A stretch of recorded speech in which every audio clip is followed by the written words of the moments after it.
Well, the New York Times is lost. The New York Times is still the greatest newspaper in America by far, and one of the greatest newspapers in the world. But tonight, the New York Times is lost. The New York Times has no idea how to cover the madness of Donald Trump. And so the New York Times ignores it. Just as the madness of King George III had to be ignored by the London Times in 1789. The Washington Press Corps is lost along with the New York Times. There is no one working at the New York Times tonight who, when they were editing their high school newspapers and dreaming about one day working at the New York Times, ever imagined they would have to cover a president of the United States who uses the official social media communications tools of the White House, government communication paid for by the taxpayer, to post fake videos of the first Black minority leader of the United States House of Representatives and the first Jewish minority leader of the United States Senate. When they were working on their high school newspapers, they had no idea there would be a president of the United States who would post videos on a government-operated social media account that put fake words into Chuck Schumer's mouth, which AI makes sound exactly like Chuck Schumer, and that fake language in that video would be filled with Donald Trump-style profanity, language Chuck Schumer would never use in public, but language that the current president of the United States has shocked the world with repeatedly. Donald Trump is the first president of the United States who has been heard publicly and deliberately using profanity repeatedly, words that I can, but I will not use on this program, because as every adult is supposed to know, there are places where profanity is not appropriate. No one taught Donald Trump that. Who's going to bother to stop to talk about Donald Trump's use of profanity when he is sending troops into American cities, that he lies about being a war zone? I agree that it's just too small an item in the daily transgressions of Donald Trump. But remember, don't ever forget that the American news media almost unanimously agrees that Hillary Clinton lost her presidential campaign because she used the word deplorable once to describe some Trump voters, some of whom proved themselves willing to behave deplorably and violently for Donald Trump on January 6th, when they became the only people in American history to attack the Capitol of the United States on behalf of their presidential candidate. There are people working at the New York Times today who will insist to you that Hillary Clinton's use of the word deplorable was in and of itself deplorable. Those same people have nothing to say about Donald Trump's use of language. Absolutely nothing. Those people believed that you cannot possibly be elected president in this country if you use the word deplorable to describe any voters in America. Donald Trump calls us vermin. Donald Trump got elected president calling American voters vermin if they didn't vote for him. Hitler's word, vermin. Donald Trump is now using fake AI sound of Chuck Schumer saying that all Democrats are pieces of crap. And of course, he doesn't use the word crap. I just cleaned that up. But all Democrats. All those wise pundits who've been telling you for years that Hillary Clinton couldn't possibly be elected in this country if she's going to use a word like deplorable in a political campaign referring to voters on the other side, can only make that argument now by completely ignoring every single thing Donald Trump has said publicly about voters who do not vote for him, every single thing he said. When Hillary Clinton used the word deplorable, it was in a private fundraiser. She did not intend for it to be heard outside of that room. Sure, she was way too relaxed in that fundraiser. It's not the kind of thing she would have said publicly. But Donald Trump says deliberately and clearly into microphones for all the world to hear that all Democrats are lunatics. That's his word, lunatics. Donald Trump thinks 75 million Americans are lunatics for voting for Kamala Harris. Donald Trump has said the ugliest things about American voters that any American politician has ever said. And Donald Trump went on to win the Electoral College after saying those things. And the New York Times simply doesn't know how to handle what Donald Trump says and does. I don't know how to handle it either. I feel my way through the Trump mud every day. I don't confidently know what to ignore or what not to ignore. But I do know I have to think about it. I have to think about it all the time. I have to think about it every day. I have to face all of it. And I have to decide what aspects of the Trump poison we should examine in this hour that we have on this program. Tonight, the New York Times and the Washington Press Corps are drowning in the deviancy and perversity of Donald Trump and his White House, all of whom, everyone working in that White House, supports this deeply perverse use of government-operated social media to put out poison and what is clearly raw insanity from the darkness of Donald Trump's mind, and the White House press corps has just drowned in it. They're lost in it. They have internalized it. They have fully accepted it. That is what the New York Times and the Washington media have done so far this week. They have accepted it to the point that when the New York Times wrote its big editorial about the government shutdown, everything it wanted to say about it, titled "The Real Stakes of the Shutdown," they didn't mention what Donald Trump did instead of negotiating a way out of the shutdown. They didn't mention what he has done on social media, putting a sombrero on Hakeem Jeffries' head, putting fake words in Chuck Schumer's mouth, profane, awful, stupid Trump words. They didn't even mention it. The real stakes of the shutdown are insanity versus sanity. And the press corps does not know how to face that. The New York Times refuses to confront and identify the insanity, refuses to even describe it. The Times editorial about the shutdown is a very well-reasoned and clear, solid editorial all the way. It says, what the two parties are fighting about is whether Americans should have access to affordable health care. President Trump is seeking to deprive millions of Americans of their health insurance, and Senate Democrats are refusing to acquiesce. That is a clear presentation of the stakes in the shutdown prior to the outburst of public Trump insanity. The editorial ends with in the classic style that everyone working at the New York Times mastered in their high school newspapers. And it reads like something from the 20th century. It reads like something long before the existence of Trump madness in our government. It reads like something you could have written about Bill Clinton in the White House and Newt Gingrich as Speaker of the House. It says, it is incumbent on the President and Congress to reopen the government as soon as possible and commit to preventing Americans from having to pay too much for health insurance next year. The only way forward is to negotiate a compromise. It's time to start talking. How lost is that? What century are they in? What fantasy world do they live in that would allow them to type those sentences? They could have written that line in any editorial about any government shutdown during any other presidency. But when you read it now, you see how lost the Times is. It's time to start talking to a man who refuses to talk to you and only posts social media video lying about you and ridiculing you. Talk to him. No one in the history of governing in the United States of America has ever had to talk to a person that crazy about anything, ever.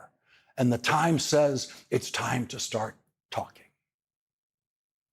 The entire editorial does not find the space to make a single reference to the madness of Donald Trump as even a factor in the government shutdown or in the way out of the government shutdown. And here, I guess, is its reference to Donald Trump's insane social media posting. Quote, he mixed bombastic social media blasts and threats to fire thousands of federal workers if Democrats did not provide the votes for his plan to keep the government open. Bombastic social media blasts. That's what they are. How very polite. No, they're not bombastic. They are insane. Democratic Congresswoman Madeleine Dean approached the Republican Speaker of the House to talk about the Trump madness, and he appeared to offer nodding agreement that Donald Trump is unwell. The president is unhinged. He is unwell. What are you doing? A lot of folks on your side are too. I don't control. Oh my. He could have said, no, the president is not unwell. Maybe he meant to say that, but he didn't. It was taken as a given in the conversation. He nods when he hears the president is unwell. And his response, as he's nodding, is a lot of folks on your side are too. The word "to" there indicates similarity to what was just said, meaning similarity to Trump. The plain language of that is the speaker, in effect, agreeing that Trump is unwell and simply saying that other people are unwell. That's the speaker's defense of Trump being unwell. He's not the only one. Of course, he is, but okay. The Republican Speaker of the House has to be shocked by what Donald Trump has done on social media. We know he is shocked.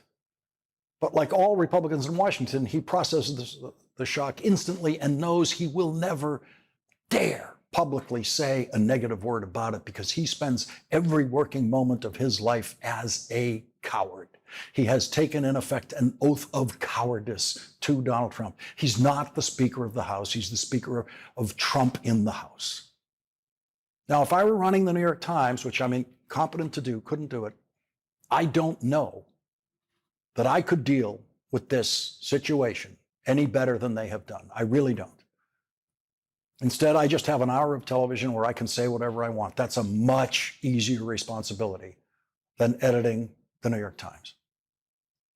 And I had never presumed that I can do a better job than the New York Times. I never presumed that I could do a better job than anyone who's at bat in Yankee Stadium out there who strikes out.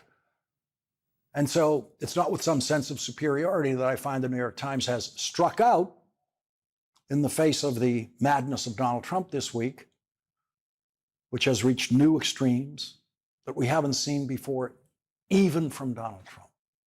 The White House staffers who live with Donald Trump's insanity up close have obviously decided it cannot be defended. And the only thing to do is pretend there's nothing crazy about it. That's what Donald Trump's faithful vice president tried to do yesterday. And now the White House says they will continue to post that video at government expense on official White House communications and make the sombrero bigger every day. That's what the children in the White House are going to do. This is the first president and the first White House that has decided, as J.D. Vance did yesterday, that a shutdown is funny. They've decided it's funny. J.D. Vance thinks the shutdown is an opportunity for jokes and that the sombrero stuff is funny. He didn't explain what's funny about it. Prior to the existence of the Trump White House, whenever the disaster of a shutdown would occur, everyone in the White House took the situation very, very seriously. They didn't have to suppress jokes. They weren't making jokes about it, no matter who the president was. And so the crisis of this week's publicly flaring madness from the White House is made all the worse by the crisis of the New York Times and the Washington Press Corps taking it all as business as usual. They have internalized Trump madness in their coverage. They have lost their ability to react to it. But their outrage will be fully revived if a Democratic candidate for president or if a Democratic president ever says a single negative thing about any kind of American voters, ever, anywhere. The Washington Press Corps' outrage mechanism is sleeping tonight, but it will be fully operative again once they have a Democrat to aim it at. That's not a partisan statement on my part. It is simply an observable fact. You all saw it. We've all seen it. They cannot pretend this isn't true. We all saw them scream endlessly at Karine Jean-Pierre, Joe Biden's press secretary. We all saw them scream directly at Joe Biden in his face when asking him questions. And we all see that they do not dare ever do anything like that in the Trump White House. They can never, ever deny again that they do indeed have a double standard. And the double standard of coverage favors Trump madness. It accepts Trump madness. And if a Democratic president gets one word wrong in a sentence, he doesn't get a chance to correct it. He's immediately judged to be too old for the job.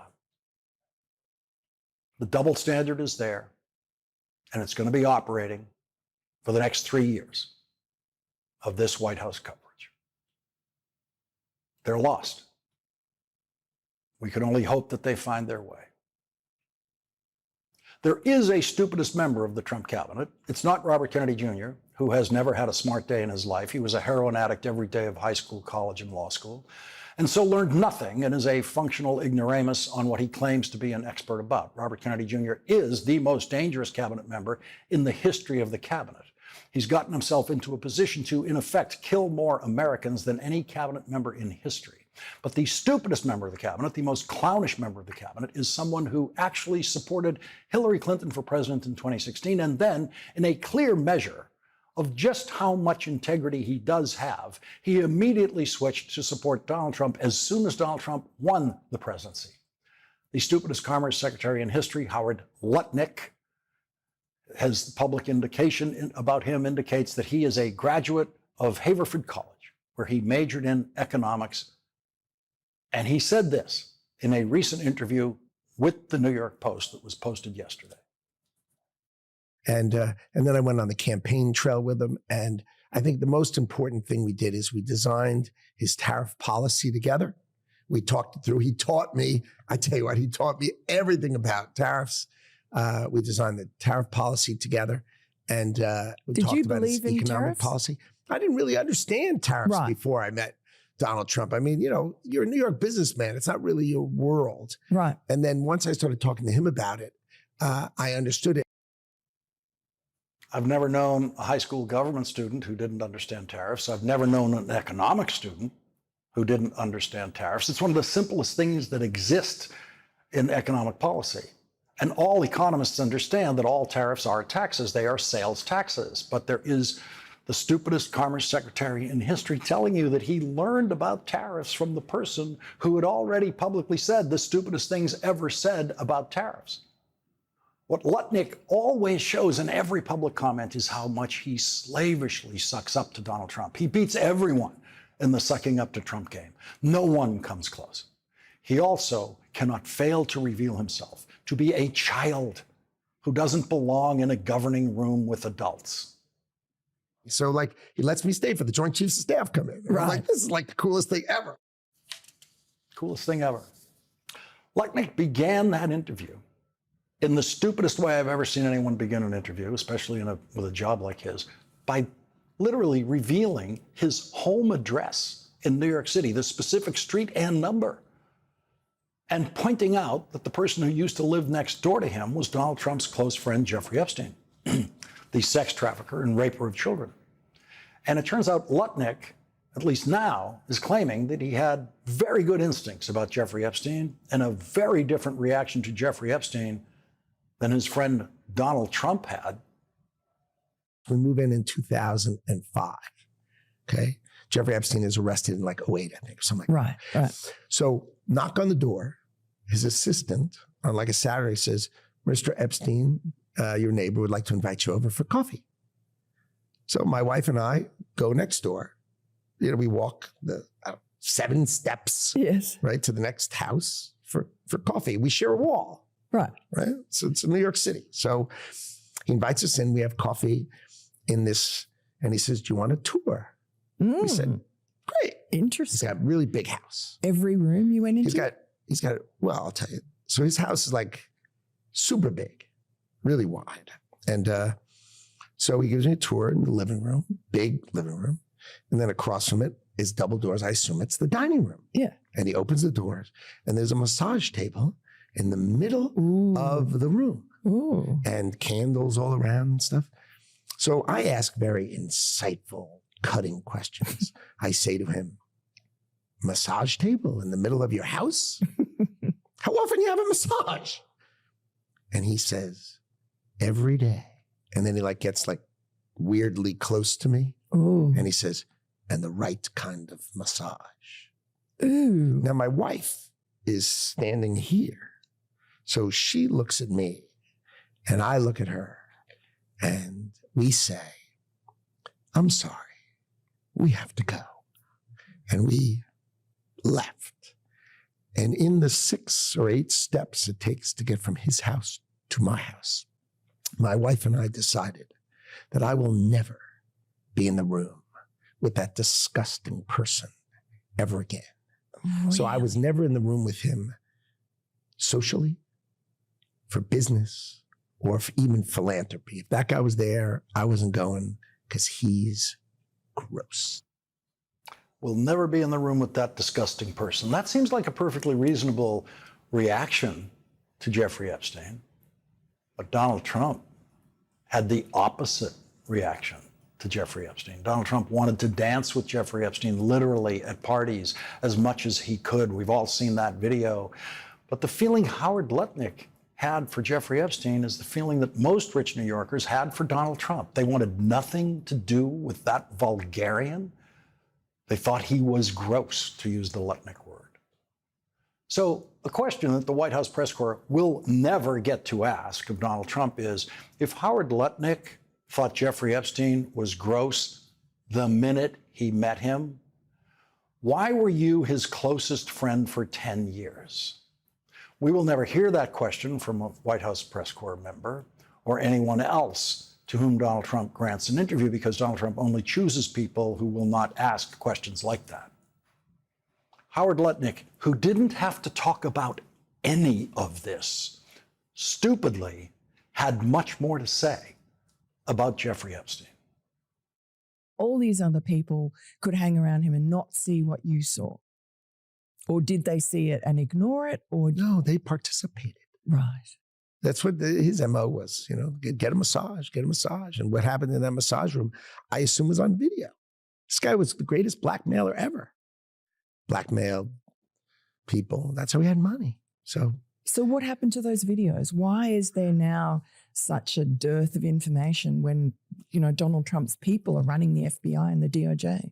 I assume way back when, Mm-hmm. they traded those videos in exchange for him getting that 18-month sentence, which allowed him to have visits and be out of jail. I mean, he's a serial sex offender.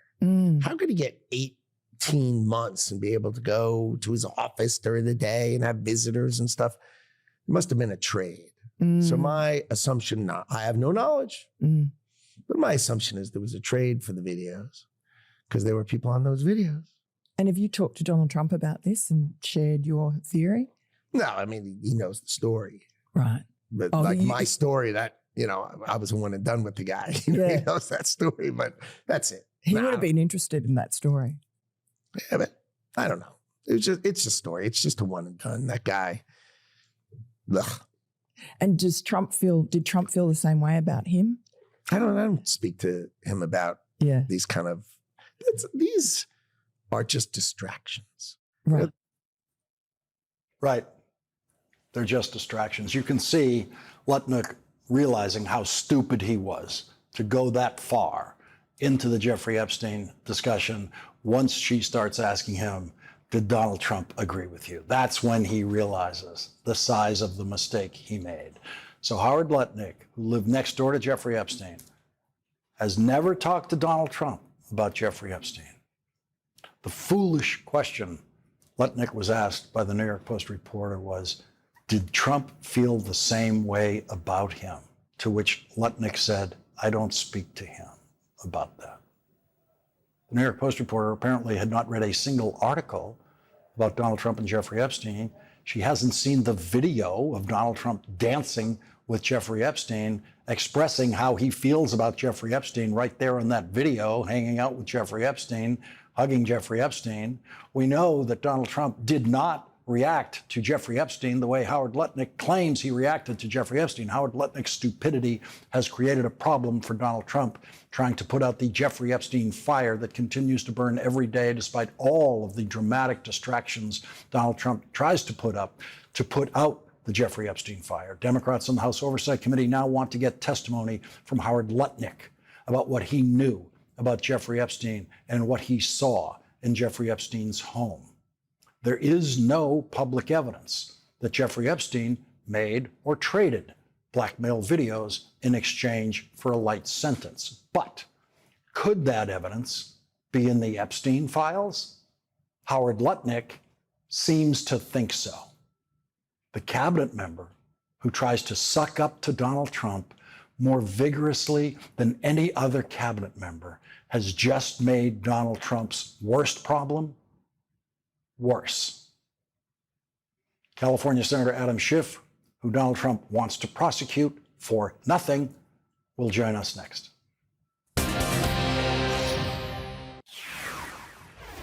It sounds like Donald Trump's stupidest cabinet member, who used to live next door to Jeffrey Epstein, has important information that he should be sharing with the congressional committees investigating Donald Trump's old friend, the sex trafficker and raper of children, Jeffrey Epstein. That's what his MO was, get a massage, get a massage. And what happened in that massage room, I assume, was on video. This guy was the greatest blackmailer ever.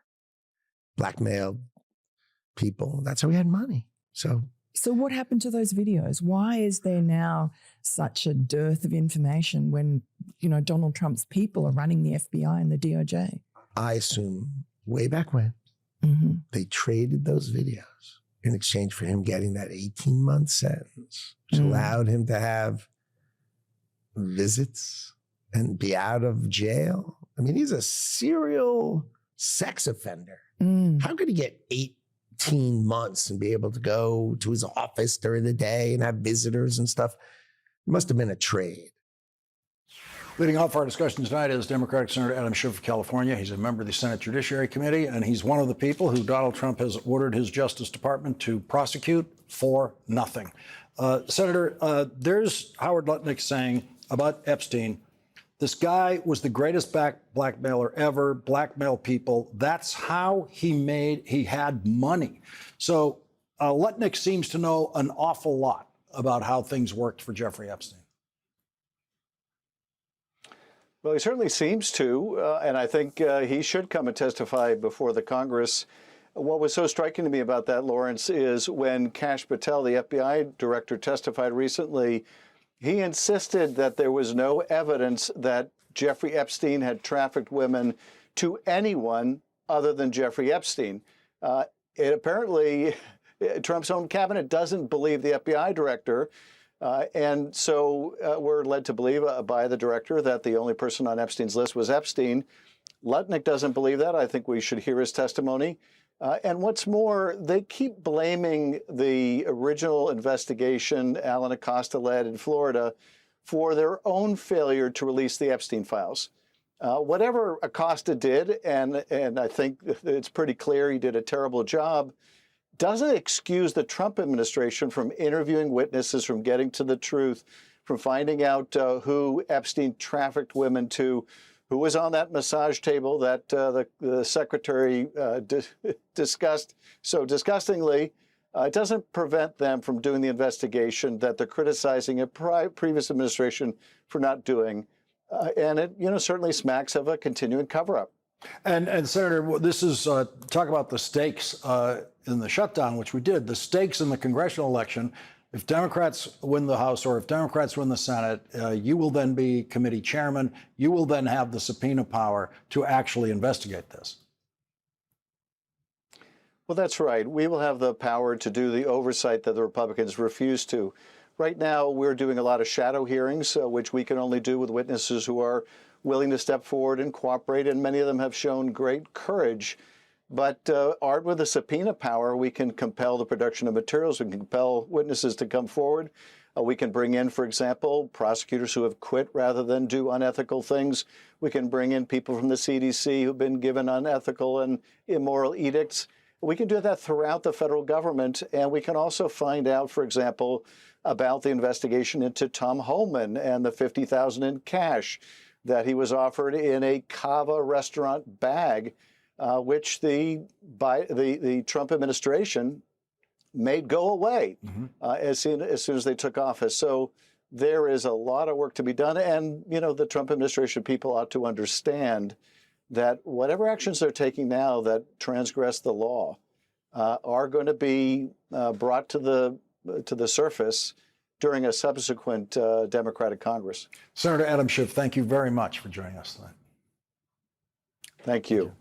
And coming up, the Democratic candidate for governor in Virginia, Abigail Spanberger, will join us. Donald Trump's shutdown is now the #1 issue in the campaign for governor of Virginia. That's next.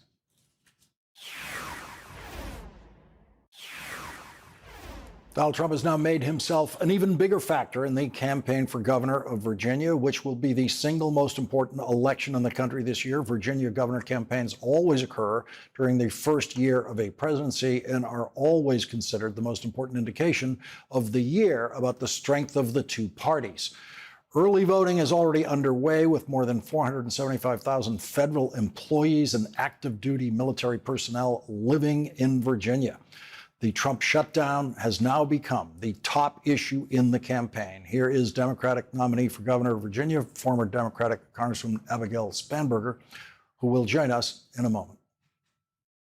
Donald Trump has spent the entire year attacking Virginia jobs, Virginia's economy, Virginia's public servants, Virginia's health care. And now in the government shutdown, we are seeing the OMB head say that there are going to be further mass layoffs of Virginia's federal workforce. This is outrageous. The Trump administration has already fired so many Virginians across our Commonwealth, and to use the government shutdown as a reason to continue firing Virginians is just adding to the difficult times that so many Virginians are already facing. These potential mass firings are going to be devastating to Virginia, and we need a governor who will stand up for Virginians, for their jobs, and for our economy. And here's what the Republican nominee for governor, Winsome Earl Sears, told NBC's Peter Alexander about the shutdown. You recognize that obviously the president was getting rid of federal worker jobs even before the shutdown conversation existed. So just very quickly, yes or no, and then I'll move on. Would you tell President, ma'am, let me interrupt quickly. Would you tell President Trump not to fire any more federal workers? When is Senators Kaine and Warner going to stand up and say they agree with what you said, then they shouldn't fire any federal workers? And as I made clear, the job firing started even before the situation we're in now. Thank you very much. Joining us now is former CIA officer and former Congresswoman Abigail Spanberger, running for governor in Virginia. Thank you very much for joining us tonight. The Trump shutdown in a state like Virginia has to be, obviously, the biggest thing that could possibly happen in a governor campaign there. What is it going to mean in these closing weeks of the campaign? Well, right now, my thoughts and my concerns really are with the Virginians who are impacted by this shutdown.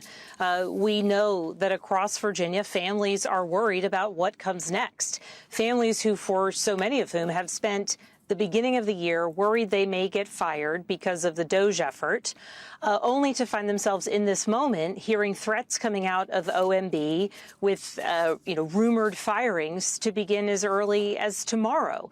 The reality of this moment is that across the Commonwealth of Virginia, more Virginians are fearful of losing their jobs, and community members across the board, small business owners, restaurant owners, government contractors, know that they too will be impacted.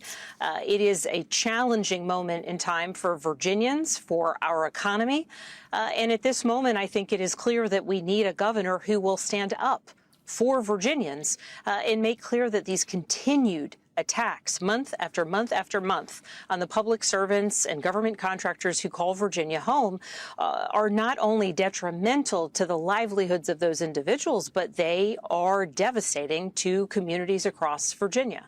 The political impact of this shutdown on a campaign like this is one of the reasons that we've avoided many shutdowns in the past, is that the political pressures on the president and on the other players in it are such that they recognize what's going on in Virginia, and they think, well, we don't want to push the campaign away from us by doing this. But Donald Trump obviously couldn't care less about what happens in this governor's race in Virginia. I would say he certainly couldn't care less about the impact that these mass firings, again, beginning in the earliest stages and days of DOGE, the impact that these firings have had on Virginians, on our economy, on our communities, and to now utilize the government shutdown as a reason, as an excuse to continue mass firings of Virginians. And to be clear, the impact is, yes, on the Virginians, on the community members, on the businesses that are impacted, but people across the country rely on the services, the support, and the engagement that they are getting from so many of the federal workforce members who might be facing yet another round of firings as a result of the OMB head's aggressive efforts and frankly, the president not being concerned with the impact that another round of firings will have on people and on the very function of the day-to-day workings of the government. It's an outrage, and you heard my opponent, the current lieutenant governor. Not only has she defended DOGE from the earliest days of the initial DOGE efforts, but she has time and time again refused to stand up for Virginians, for our economy. She's excused DOGE. She said that these things happened, that it's not a big issue. It's been outrageous. And once you couple this with the very real facts that we are seeing housing prices go up and energy prices go up, as well as, of course, healthcare prices go up because of the so-called One Big Beautiful Bill, across Virginia, people are impacted by rising costs, and the mass loss of jobs is only adding dire insult to injury. And it's not what we need here in Virginia. And certainly I am running to serve Virginians, to stand up for Virginians, to lower costs for Virginians, and to push back against an aggressive administration that is seeking to wreak havoc on the lives of Virginians and our economy. Those who might want to join our efforts, our website's abigailspanberger.com. And, before the age of Trump, candidates for governor around the country in both parties would disagree with the president of their party whenever it conflicted with the interests of their state, easily. Right. But in the Trump party, I guess that's not allowed. Abigail Spanberger, thank you very much for joining us tonight. Thank you for having me. And coming up, Nicholas Kristof has just returned from Africa once again, where he saw the cruelty of Donald Trump's cuts to the United States Agency for International Development and the pain that it has inflicted there. Nicholas Kristof will join us next.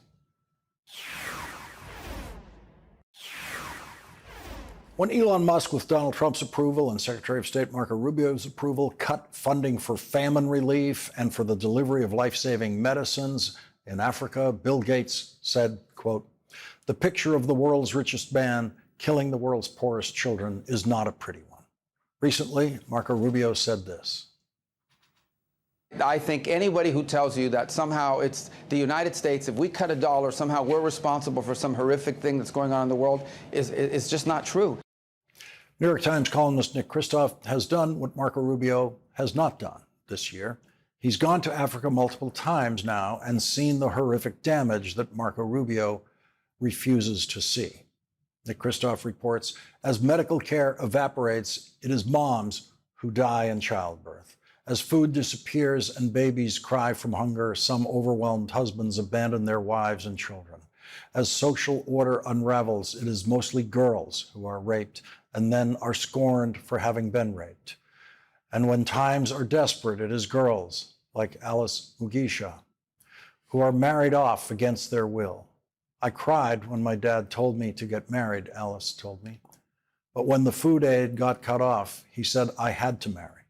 So 3 weeks before I arrived, she married. Alice didn't know her birth date, but thought she might be 17 or 15. Joining us now is Nicholas Kristof, Pulitzer Prize-winning journalist for the New York Times. His book, Chasing Hope has just been released in paperback. Nick, in your most recent report, you concentrate on the impact this has on women and girls.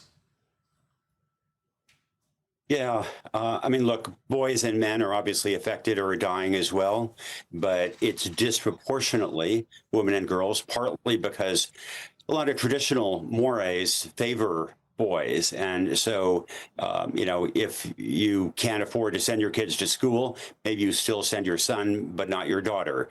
If your son is sick, you send him to the hospital. If your daughter is sick, you feel your forehead, as one person told me, and then say, well, let's see how you are tomorrow. And the upshot is that girls and women disproportionately pay the price. And compounded on top of that, the administration has really gone after reproductive health in a big way. And obviously that mostly affects women. And it's not just abortion or abortion related things. It's not just family planning. It's things like dealing with cervical cancer, which kills several 100,000 women a year around the world. And Lawrence, I mean, it's just maddening because like in reproductive health, I visited a warehouse where it was full of U.S. purchased supplies that taxpayers had bought, but the administration simply wasn't distributing. And so women were suffering and in some cases dying as these things sat in a warehouse, as we were paying storage fees for them. Yes, and you've reported on the food supply just being wasted in warehouses and rotting away, and it was stuff we didn't need. It was stuff we'd already delivered. It was already there, but they kept it in a warehouse and let people go hungry. One of the things I will never forget is this little 6-month-old child named Fred, who was dying of starvation near the Uganda-Congo border. And there's this miracle substance, Plumpy'Nut, that saves these kids' lives. But he should have been getting 2 sachets a day, and instead they only had enough to give him half of 1 sachet, a quarter of what he needed.